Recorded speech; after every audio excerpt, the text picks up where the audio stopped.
अपने चाल चरित्र चेहरा को बिहार के और देश के जनता के सामने मत लाइए। सरकार को अपने हिसाब से काम करने दीजिए। माननीय मुख्यमंत्री से मैं कहूंगा कि ऐसे अफसरों को कान पकड़कर बाहर निकालना चाहिए। पूरा शिक्षा विभाग को आप बर्बाद किए हुए हैं। श्री चंद्रशेखर जी, आप इस्तीफा क्यों नहीं दे देते हैं अगर शिक्षा विभाग नहीं संभाल रहा है तो? ये हमको लगता है ये कहीं से साजिश कर रहा है। अरे कर्मचारियों को अपना काम करने दीजिए। आप जो है अपने आप को सुधारिए।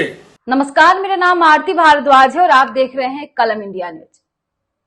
हाल ही में शिक्षा विभाग के अपर मुख्य सचिव बनाए गए आईएएस अधिकारी के पाठक ने कई आदेश जारी कर दिए। के पाठक के द्वारा जारी किए गए आदेश शिक्षा मंत्री को नागवार गुजरी और शिक्षा मंत्री ने शिक्षा विभाग के अपर मुख्य सचिव के नाम एक पत्र जारी किया है। इस पत्र में विभागीय कार्यवाही की खबर मीडिया को लगने पे बेहद नाराजगी जाहिर की है। अब इस पूरे मामले को लेकर बिहार में सियासत गर्मा गई है। अलग अलग राजनीतिक दलों की तरफ से प्रतिक्रिया भी सामने आई है। बीजेपी की ओर से प्रतिक्रिया सामने आई है। बीजेपी का कहना है कि शिक्षा मंत्री के द्वारा अपर मुख्य सचिव के ऊपर, उनके कार्यशैली के ऊपर इस तरीके का सवाल खड़ा करना बेहद ही दुर्भाग्यपूर्ण है।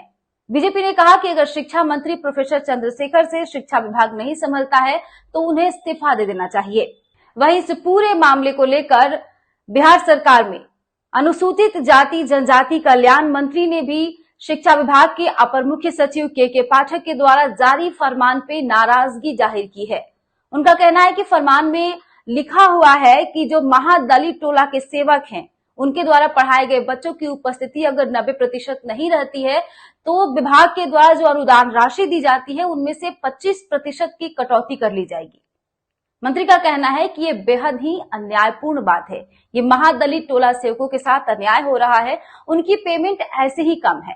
अब इस पूरे मामले को लेकर राजद की ओर से भी प्रतिक्रिया सामने आई है। राजद नेता भाई वीरेंद्र ने कहा कि शिक्षा विभाग के अपर मुख्य सचिव के पाठक लगातार सरकार और शिक्षा मंत्री का फजीहत कर रहे हैं। वो अपनी मनमानी करते रहते हैं, हमें पता है कि उन्हें क्या चाहिए। भाई वीरेंद्र ने कहा, मैं तो नीतीश कुमार से कहूंगा कि वो इस पे संज्ञान ले और ऐसे अधिकारियों को कान पकड़ के बाहर का रास्ता दिखाए। चंद्रशेखर जी ने, शिक्षा मंत्री जी हैं, उन्होंने पत्र लिखा है कई बातों का। नियम के अनुसार माननीय शिक्षा मंत्री ने पत्र लिखा है। विभागीय मंत्री के बिना सलाह का कोई निर्णय लेना ये सरकारी कामकाज में बाधा डालना, और के पाठक जी को होश हवास से बात करना चाहिए और काम करना चाहिए। सरकार को बदनाम करने का हमेशा ये प्रयास करते हैं और पता नहीं इनको क्या चाहिए। जो चाहिए मैं जानता हूँ, समय आने पर सारी बात मैं खोलूँगा, लेकिन जो किया है अच्छा नहीं किया है। सरकार इस पर उचित कार्रवाई करे। माननीय मुख्यमंत्री से मैं कहूँगा कि ऐसे अफसरों को कान पकड़कर बाहर निकालना चाहिए। अफसरशाही हावी है क्या? इससे पहले भी इस तरह की बातें हुई थी, आपको याद होगा। पहले तो जो प्रधान सचिव है, संयुक्त सचिव है और कोई संजय सिंह है, इन्होंने जो जारी किया है उसको समझना चाहिए। जो शिक्षक 1.5 लाख रुपया, 2 लाख रुपया वेतन उठाते हैं, 30,000 से लेकर 40,000, 50,000, उस शिक्षक को जवाबदेही देना चाहिए, न कि महादलित के बच्चे है टोला सिंह से, बच्चिया है टोला सिंह से पर, और इसको जवाबदेही दिया जा रहा है। जो 90% बच्चा की उपस्थिति नहीं होगा जी, तो उसको 25% वेतन से काट लिया जाएगा। ये हमको लगता है ये कहीं से साजिश कर रहा है, ऐसी नहीं होनी चाहिए। शिक्षा विभाग के अशिक्षित शिक्षा मंत्री श्री चंद्रशेखर ने जो अपने विभाग के प्रधान सचिव और कर्मचारियों पर पित्त पत्र भेजा है, यह बहुत ही दुर्भाग्य है बिहार के लिए। एक तरफ तो ये कहते हैं कि मेरे यहाँ साइंस फैकल्टी के टीचर ही नहीं मिल रहे हैं, और दूसरी तरफ पित्र पत्र भेज रहे हैं।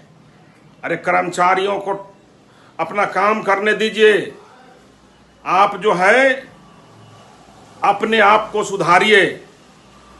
आप जिस पार्टी में हैं और जिस चरित्र के आप व्यक्ति हैं, उसको थोड़ा सा बिहार को ऐसा चरित्र नहीं दीजिए। अपने चाल चरित्र चेहरा को बिहार के और देश के जनता के सामने मत लाइए। सरकार को अपने हिसाब से काम करने दीजिए। मुख्यमंत्री जी को तो शर्मसार कर ही रहे हैं। पूरा शिक्षा विभाग को आप बर्बाद किए हुए हैं। श्री चंद्रशेखर जी, आप इस्तीफा क्यों नहीं दे देते हैं? अगर शिक्षा विभाग नहीं संभाल रहा है तो इस नौबत नहीं आती। फिलहाल के लिए मुझे दे इजाजत और देखते रहें कलम इंडिया न्यूज। इस तरह के तमाम अपडेट के लिए आप हमारे चैनल को सब्सक्राइब करें, हमारे वीडियो को लाइक और ज्यादा से ज्यादा शेयर करें। बहुत बहुत धन्यवाद। नमस्कार, मेरा नाम गरिमा है। मैंने इस बार यूपीएससी की परीक्षा में ऑल इंडिया रैंक 2 हासिल की है और मैंने अपने इस जर्नी में परफेक्शन आईएएस से आंसर राइटिंग के दौरान मदद ली थी और मेंस पर फोकस करना बहुत इम्पॉर्टेंट है बिकॉज मेंस का स्कोर ही आपको इस रैंक तक के आगे पहुंचा सकता है। इसके अलावा आई थिंक जो अभी अपकमिंग प्रीलिम्स है उस पर भी आपको काफ़ी फोकस करना चाहिए, बट अल्टीमेटली जो गेम चेंजर होगा वो आपके लिए वो आंसर राइटिंग फॉर मेंस ही होगा। तो आपके पास एक बहुत ही एक्सपर्ट गाइडेंस है परफेक्शन आईएएस के अंदर, आई थिंक एंड मेंस पर फोकस करना चाहिए।